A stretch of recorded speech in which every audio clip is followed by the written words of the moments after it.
ഞാൻ സിനിമയിൽ വന്നിട്ട് 55 വർഷങ്ങളായി.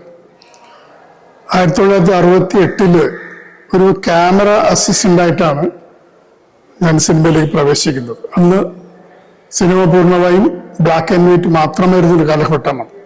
ഹിന്ദി സിനിമയിൽ പോലും വളരെ അപൂർവമായിട്ട് മാത്രമേ കളർ ചിത്രങ്ങൾ ഇറങ്ങിയിരുന്നുള്ളൂ. അന്ന് മദ്രാസിലെ ശാരദ സ്റ്റുഡിയോസ് എന്നൊരു സ്ഥാപനത്തിൽ ക്യാമറ അസിസ്റ്റൻ്റായിട്ടാണ് ഞാൻ പ്രവേശിക്കുന്നത്.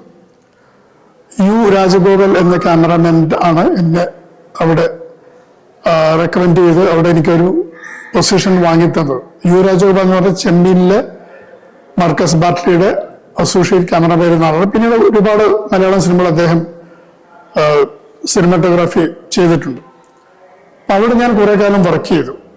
ക്യാമറ അസിസ്റ്റന്റ് എന്ന ജോലി ആണ് ഞാൻ ചെയ്തത്. സ്വാഭാവികമായിട്ടും അന്ന് ഉപയോഗിച്ചിരുന്നത് ഫിലിമാണ്. ഇന്ന് നമുക്ക് ഫിലിം എന്ന് പറയാൻ പറ്റില്ല, കാരണം സിനിമ എന്നേ പറയാൻ പറ്റുള്ളൂ. ഇന്ന് ഫിലിം എന്ന സാധനമില്ല. ഫിലിം എന്ന സാധനം വെച്ചാൽ ഫിലിം മാനുഫാക്ചർ ചെയ്യുന്ന എല്ലാ ഫാക്ടറികളും ലോകത്ത് മുഴുവൻ പൂട്ടി. ഫിലിം നെഗറ്റീവും സൗണ്ട് നെഗറ്റീവും പോസിറ്റീവും അതുപോലെ ഫിലിം പ്രോസസ് ചെയ്യുന്ന ലാബറട്ടറി എല്ലാം പൂട്ടി. ഫിലിമായിട്ട് ബന്ധപ്പെട്ട സകല സംഭവങ്ങളും ഇന്ന് ലോകത്തിലില്ല. അപ്പൊ എന്റെ തുടക്കം എന്ന് പറയുന്നത് ആ ഒരു കാലഘട്ടത്തിൽ നിന്നാണ്.